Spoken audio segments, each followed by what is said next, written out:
Hello! Get ready for a fun, hands-on experience as we combine NGINX with the Redis proxy in today's video. Before jumping in though, let's establish our objectives and architecture. Picture this. NGINX is serving our applications, potentially directly or by relaying requests to a backend. The backend could be EC2 instances, Google Cloud Compute Engine instances, or perhaps serverless services.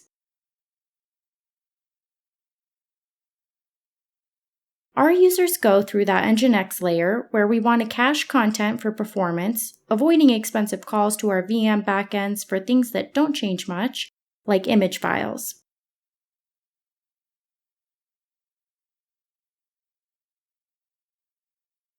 The thrilling part is that we'll use a super popular in-memory data structure store for that caching, Redis. Further, there are a variety of ways to run NGINX in Redis, but for this demonstration, we'll do a Docker-based serverless NGINX and a Google-Cloud-Managed Redis instance.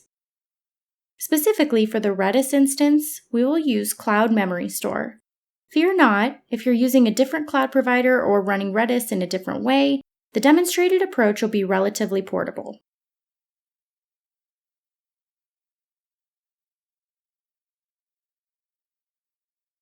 Without further ado, let's get started in the Google Cloud Console. Since this is a new project, we need to enable the Memorystore API before provisioning an instance.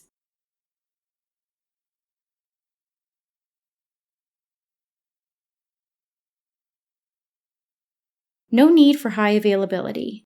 Let's settle for a basic instance, perhaps with only 4 or 2 GB of memory. Notice that the cost forecast is displayed on the right.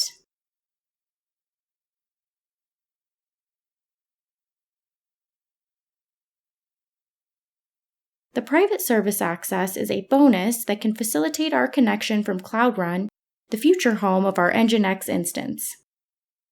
We'll opt for an automatically assigned IP range and then establish the connection.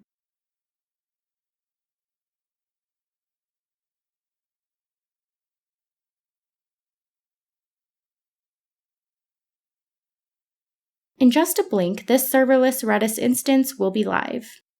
Once completed, we get an endpoint and many interfaces to explore.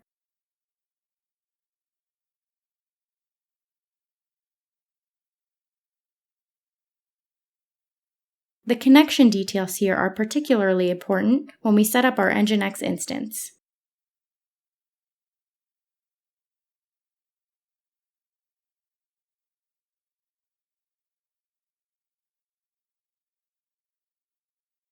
To clarify the setup, note that our NGINX service, run by Cloud Run, will interact with the Redis instance on Memorystore.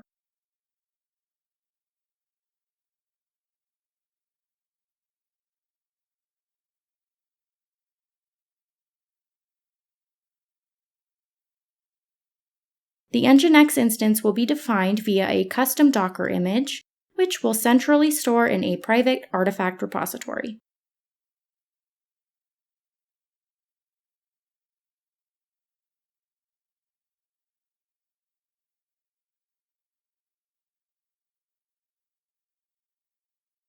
Images are built with Docker, stored with Artifact Registry, and consumed by Cloud Run, which interfaces with Memorystore.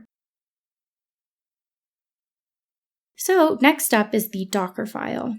The Cloud Shell editor will allow us to easily set this up, while offering a wide variety of pre-configured CLIs.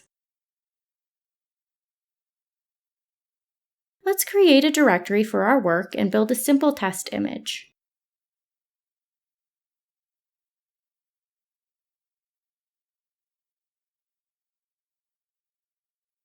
The latest version of NGINX from Docker Hub will be a suitable base image for testing, and we won't make any customizations. Since the image will end up on Artifact Registry, let's create that repository.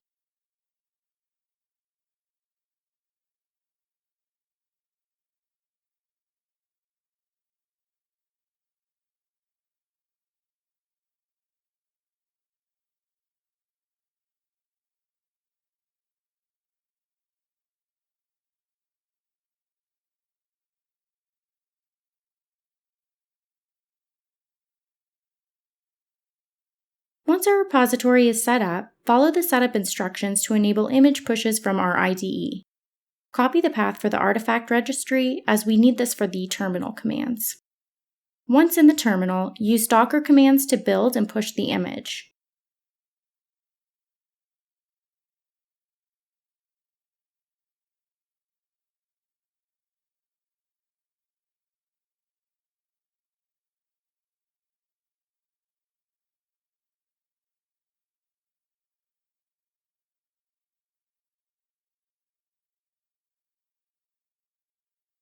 To see our new image, we'll navigate out and back into the repo.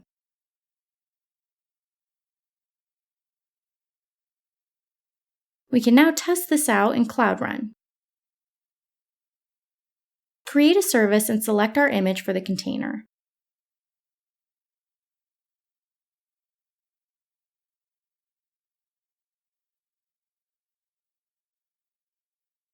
We'll go ahead and allow unauthenticated invocations, making this a public API for easier testing and demonstration. We're also specifying a custom container port of 80, matching the NGINX image.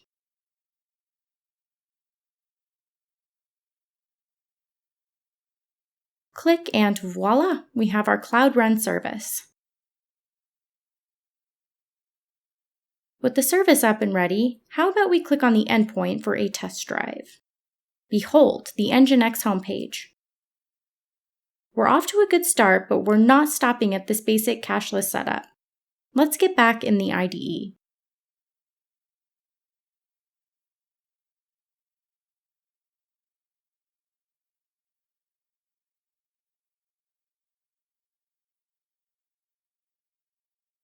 First on the agenda, loading the Redis module for our caching needs. A quick trip to the HTTP Redis page for NGINX, and we can download the latest version for our working directory.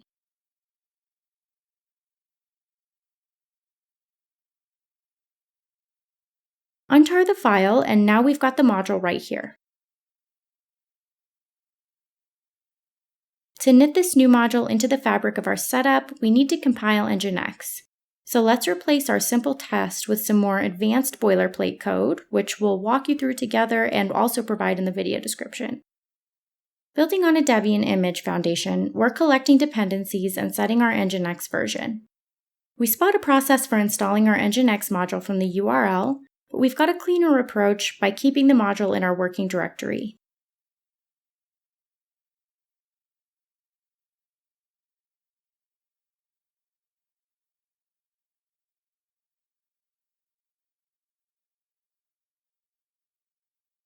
Update a couple related placeholders, and we should be more or less good.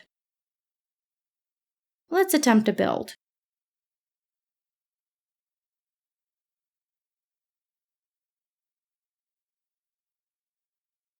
Back to Artifact Registry, we'll copy our artifact path.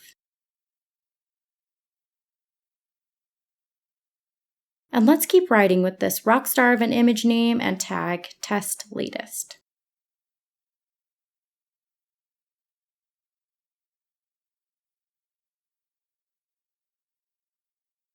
We have a minor hiccup around module paths, but nothing of concern.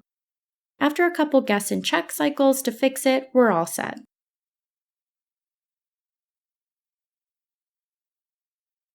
Let's toast our victory by pushing that image and treating it to a Cloud Run test drive.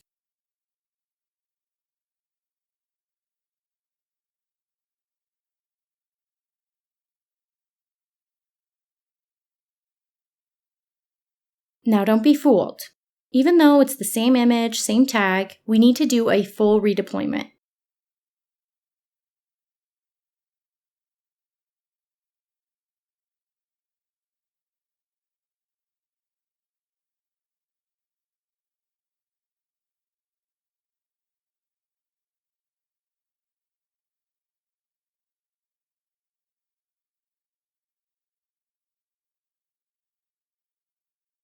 We're getting a warning about an underdefined NGINX config, but that's a great sign. The earlier parts of the boot process are all proceeding nicely. Let's take our next step by filling out the config and using it for the Redis integration. For Redis test data, we'll create a basic Hello World HTML document.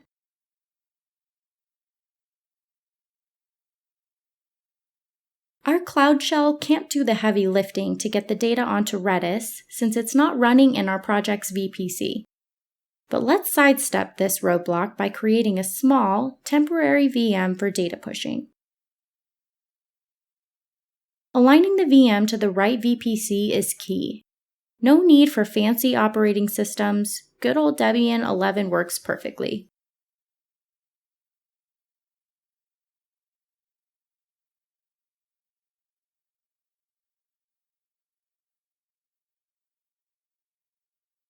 SSH into the instance and then ferry data into your Redis cache. This is a simple and manual approach for demonstration's sake, but in the future you may want to explore data pipelines, event-based cloud functions, or even fancier options to load your cache data. We'll need to install Redis tools using apt-get install. As a quick test, we'll run the Redis CLI with -h for host, confirming our connection to the Redis instance.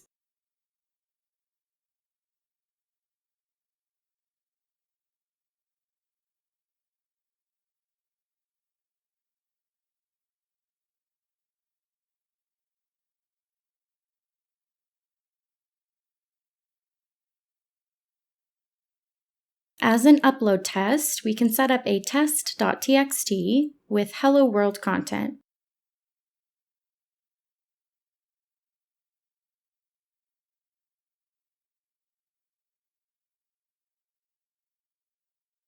With that success, we'll move on to a more representative file example, an index.html, with our previously drafted content.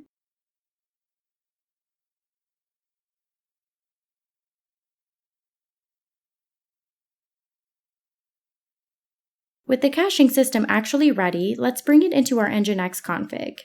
We're going to be using caching this time, and don't forget to use the IP from Memorystore.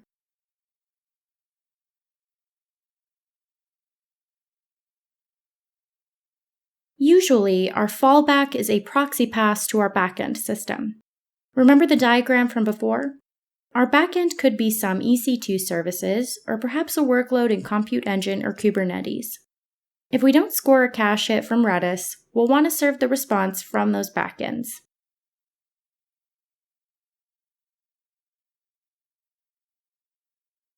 That said, since that's not the focus of this video, we'll bypass setting up the backend.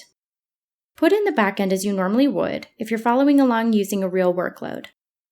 For the sake of clarity, we'll also set the default type to text HTML.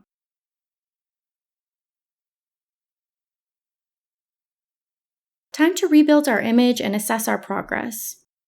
Let's christen our image with a more descriptive name now, since we've moved beyond testing the basics.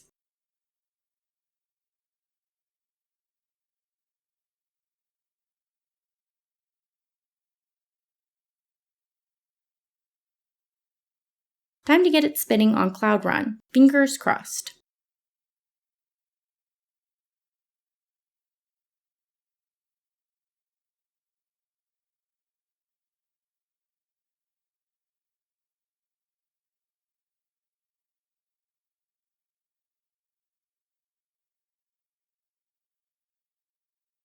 Another error, but that's okay. It just means more opportunity to practice our debugging. The problem this time?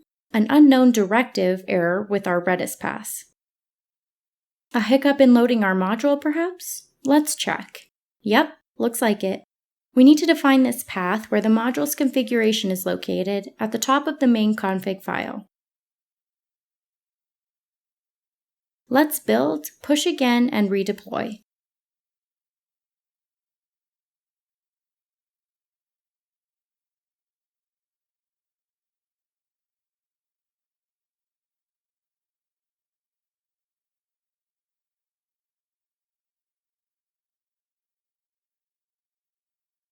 Another error? Well, aren't we lucky to have so much practice with iterating on our service? Apparently, we're missing an events section in our config. Fixing this is simple. Add the events block, then run through the build, push, and deploy the process again. Aha! 5th time's a charm, and the service is now running. There's just one more networking step to conquer. We'll confirm this by heading over to the new endpoint and intentionally accessing index.html to avoid any browser cached response. It's timing out because our backend needs a little more networking juice to reach the Redis instance.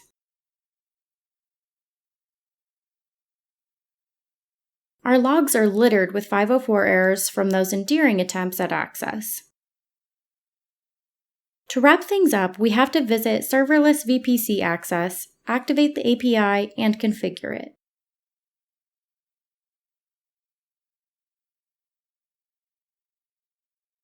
It's connector creation time. Choose a suitable IP range for the setup. The recommended block is fine if you're in a sandbox project. Keep in mind this connector comes with a minor cost, but it is indeed required to bridge the networking gap between Cloud Run and our Memorystore instance. Specifically, it will connect those serverless technologies with our VPC.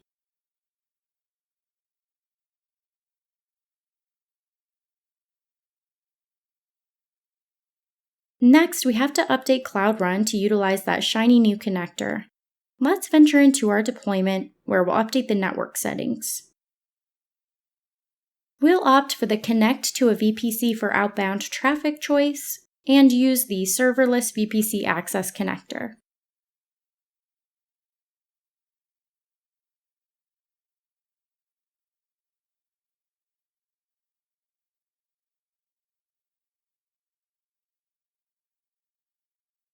Alright, let's give our URL a test now. We're getting a 404 not found error for both the root and the index. One more educational curveball to keep us on our toes. This issue is probably related to NGINX not matching our expected Redis keys based on this pattern. What we're looking for within these Redis keys is the URI followed by a question mark and the query arguments. This question mark is probably what's tripping us up. We can test out this theory by pushing to a different key. So instead of this index.html key, let's try that with a question mark as well. Note that we can use this Redis CLI for checking our keys, pulling data, and debugging, not just pushing data. Trying the HTML file, we now see hello from Redis, a successful use of the Redis cache. Of course, if we're not dealing with query arguments in our application, we could just change our Redis key here to the URI, then rebuild and redeploy the image. If we try to hit something that's not in the Redis cache, we'll get a 404. And since we removed that earlier proxy pass configuration, we're not going to send the cache missed request to an application backend. You'll probably need to set this up for your application though.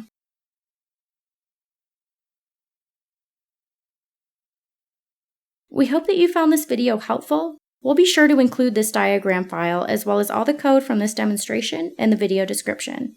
We'll also keep an eye on the comment section for any questions and remind you to please enjoy responsibly.